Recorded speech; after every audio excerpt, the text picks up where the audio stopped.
별에서 눈을 떼지 마라. 마태복음 2장 1절부터 3절까지 또 9절부터 11절까지 2장 1절부터 원래 11절까지죠. 그런데 또 본문이 길어서 되는데요.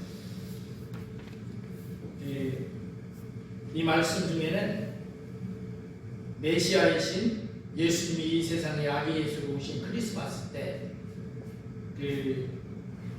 그 베들레헴 마구간을 향해서 동방에 난리 저 타국에서 드릴 예물을 준비한 동방 박사들이 별을 보고 찾아 산을 넘고 물을 건너 왔어요. 별을 보고 왔으니까 언제 왔겠어요? 낮에는 자고 아마 밤에 왔던 것 같아요. 별을 보고 왔습니다. 그래서 별을 따라왔다. 그런데 그 별이 지금도 있을까요? 이 하늘에? 지금 그 별은 우리가 볼 수는 없을 것 같고, 그 동방 박사들은 성경 말씀이 없으니까 그때. 그러니까 하나님이 그 별을 통해서 그들을 인도해 오신 거죠. 그렇다면 오늘날에 그 별과 같이 우리를 인도하는 것은 무엇일까요? 말씀. 그래서 그 별은 오늘날에 우리에게는 말씀이다. 그래서 제목이 별에서 눈을 떼지 마라 그런 겁니까? 말씀에서 눈을 떼지 마라, 이런 제목이 되어진 거죠. 사실 크리스마스 하면 우리는 참 기뻐하고 축하하고 또 기대하고 하는 그런 날이지만, 이 세상의 기준으로 볼 때 정말 첫 번 크리스마스 때 예수님이 오신 그 마구간의 그 풍경은 정말 볼품없는 그런 풍경이었던 거죠. 베들레헴 마구간에 오신 것이지만 동방 박사들은 그런지 모르고 별을 찾아 별을 따라서 온 거죠. 왕이 났다 하니까 왕의 별을 보고 왕을 만나서 예물을 드리고 경배하려고 그렇게 왔어요. 근데 이 동방 박사들이 예루살렘 부근까지는 별을 따라서 잘 왔어요. 그런데 예루살렘 부근에 와서 별을 놓쳐버렸어요. 왜 놓쳤어요? 별을 안 보고 이제 예루살렘에 왔으니까, 이곳에 왔으니까, 이곳에 왕으로 났으니까 뭐예요?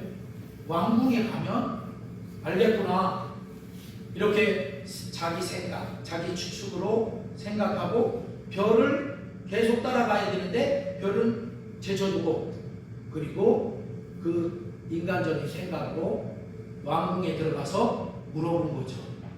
어떻게 물어봤어요? 유대인의 왕으로 나신 아기 나신 이가 어디 계시냐? 우리가 동방에서 그의 별을 보고 그에게 경배하러 왔노라, 이렇게 물었어요. 그랬더니 그때 예루살렘에 유대인의 왕으로 있었던 사람이 누구냐면 헤롯 왕이에요. 헤롯 왕이 뭐야? 내가 왕인데 왕이 또 나왔어? 그러면서 소동했죠.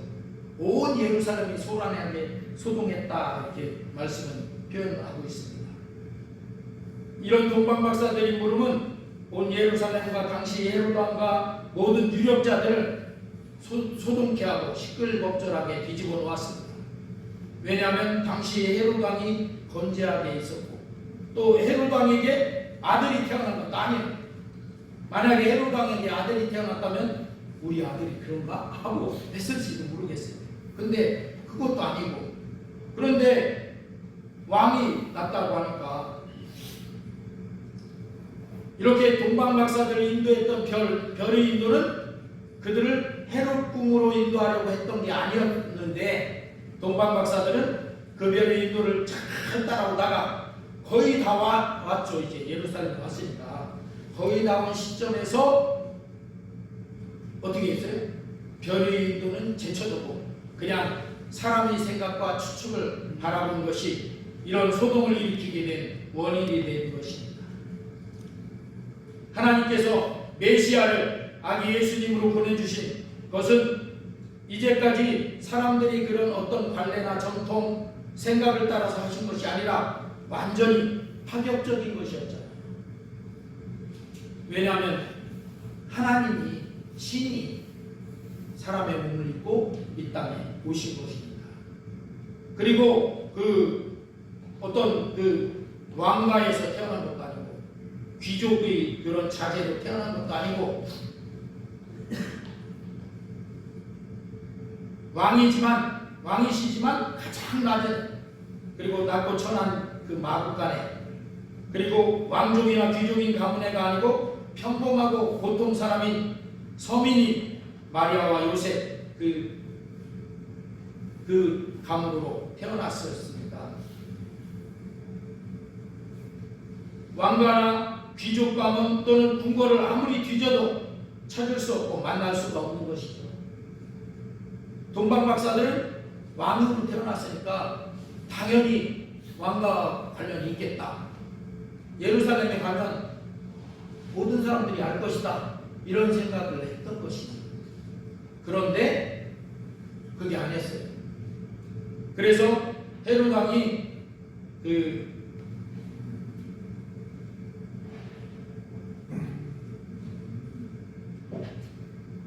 하나님 말씀에 여기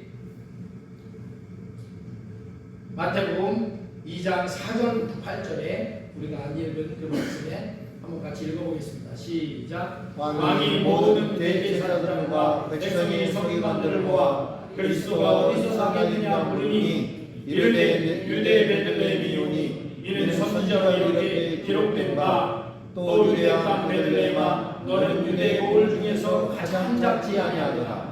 내게서 한 다스리는 자가 나와서 내 백성 이스라엘의 목자가 되리라 하였음이니이다. 이에 헤롯이 가만히 박사들을 불러 별이 나타난 때를 자세히 묻고 베들레헴으로 보내려 이르되 가서 아기에 대하여 자세히 알아보고 찾거든 내게 구하여 나도 가서 너에게 경배하게 하라.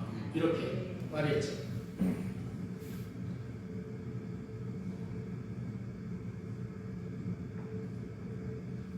그 그리스도인 메시아인 그 예수님이 어디서 태어날지를 서기관들, 대제사장들, 또 당시의 그 선지자들 이렇게 말씀을 통해서 알고 있었어요. 몰랐던 게 아니에요. 그런데 맞이할 생각은 없었던 것이죠. 왜? 맞이할 생각이 있었다면 그 말씀에 따라서 그곳에 가서 맞이하려고 하는 그런 움직임이 있었어야 되잖아요. 그거 없잖아요. 그냥 동방 박사들이 왔을 때 그때야 이제 막 소동이 일어나고 헤롯 왕이 그 서기관들 대제사장 불러갖고 어떻게 어디서 그리스도가 태어난다고 했냐. 그러니까 예언이 돼 있어요. 여기 6절에 이게 미가서 5장 2절이 말씀이에요. 구약성경 예언된 말씀인데 유대 땅 베들레헴아 너는 유대 고을 중에서 가장 작지 아니하다. 실제는 베들레헴이 아주 작은 그런 우리로 말하면 면 땅 정도 되는 그런 작은 마을이에요. 그러니까 그 작은 고을이지만 가장 작지 않다. 왜? 내게서 한 다스리는 자가 나와서 내 백성 이스라엘이 목자가 되리라 하였습니다. 이게 이제 그 예언된 예수님이 베들레헴에 태어날 것을 예언하신 말씀인 거죠. 그래서 이 서기관들이 알고 헤롯 왕한테 여기 이렇게 미가서 5장 2절에 예언된 것처럼 베들레헴에서 태어날 겁니다 하고 가르쳐 줬어요. 그러니까 그 헤롯 왕이 어떻게 했어요? 여기 박사들을 불러서 야 별을 언제부터 보고 왔냐 어디서 왔냐 해갖고 자세히 묻고는 그리고 베들레헴으로 보내면서 야 베들레헴에 태어난다고 하니까 거기 가서 찾아봐라. 그리고서 아기에 대하여 자세히 알아보고 찾거든 내게 구하여 나도 가서 경배케 해라. 이렇게. 근데 여기 보니까 헤로당도 경배할 마음이 있는 것처럼 말했잖아요. 그런데 경배할 마음이 있는 거예요, 없는 거예요? 없는 거예요, 사실은. 그 뒤에 보면 헤로당이 그때 당시에 태어난 아기들을, 베들레헴에 태어난 아기들을 다 죽여버려요. 사냥을. 왜? 왕으로 태어났다니까 자기의 자기의 정적인 거죠. 그래서 다 제거해서 그때 그 베들레헴 지경에 있었던 어린 아기들이 수많은 아이들이 죽는 살상을 당하는 그런 일이 일어나게 되는데요. 진짜로 이 헤롯 왕이 경배할 마음이 있었다 하면 어떻게 해요? 박사들만 보내는 게 아니라 자기가 직접 박사들을 데리고 가면 되죠. 그죠? 그런데 그렇게 안 한 거잖아요. 이들이 찾아서 보고 어디 있는지 알면 나한테 알려달라. 왜? 제거하려고.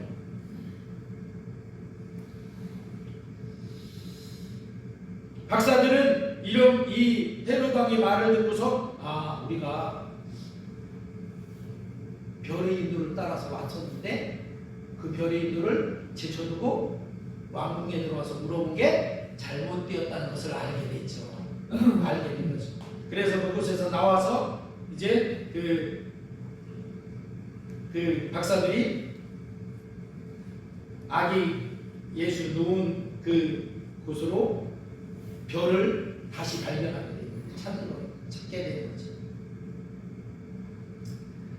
그래서 그 이야기를 듣고 동방 박사들이 나와서 하늘을 보니 그 별이 다시 나타나서 그들을 아기 예수 누우신 그 베들레헴 마구가로 인도해 가서 결국 그리스도로 오신 아기 예수님을 만나 그 앞에 절하고 경배하고 준비한 황금과 유향과 몰약을 예물로 드리고 이렇게 경배하고 그리고 돌아갈 때 헤롯 왕의 말대로 한다면 어떻게 해요? 가르쳐줘야 하잖아요. 헤롯 왕한테 우리가 만났습니다 하고. 그런데 하나님께서 꿈에 그냥 돌아가라 하고 지시했어요. 그래가지고 동방 박사들은 그냥 돌아갔어요.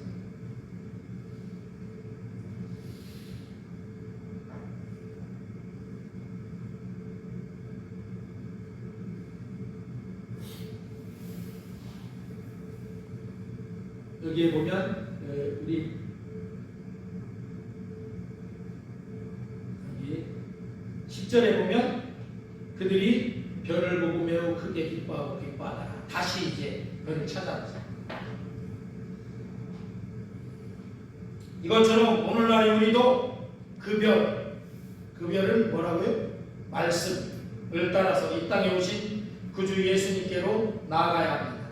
동방 박사들도 자기들을 인도했던 그 별을 자기들의 생각과 그냥 추측에 의해서 별 인도 따라 잘 왔잖아.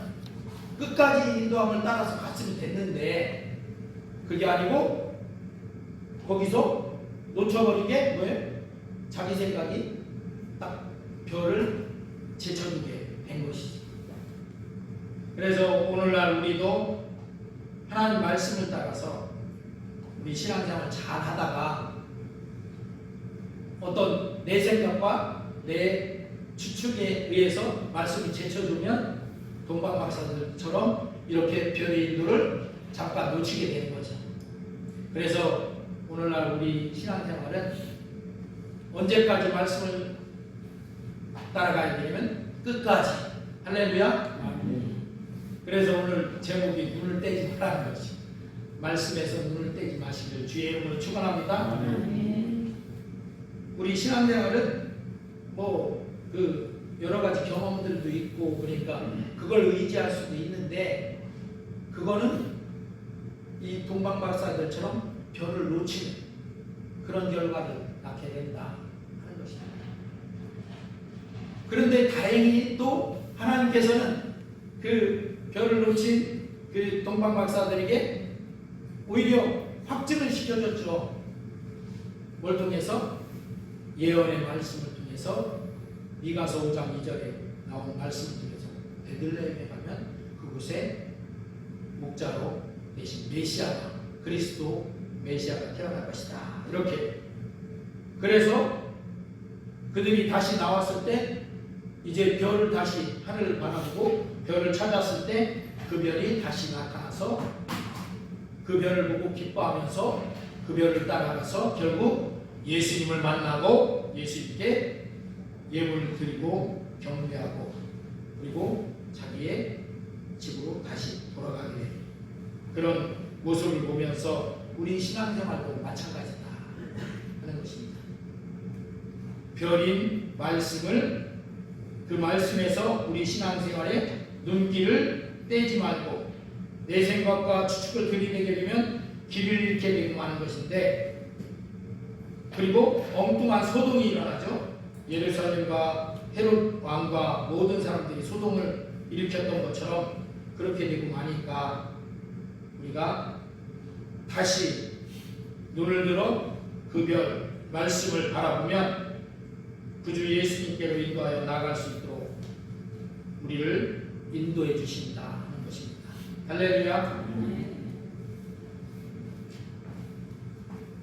그래서 별에서 눈을 떼지 말라는 것은 말씀에서 우리 눈을 떼지 말고 말씀을 따라서 끝까지 우리 신앙생활을 따라가라. 어디까지? 주님을 만날 때까지. 할렐루야. 주님을 만나서 주님과 주님께 경배하고 그리고 그 다음에는 주님을 계속 따라가면 되죠. 할렐루야. 기도합니다.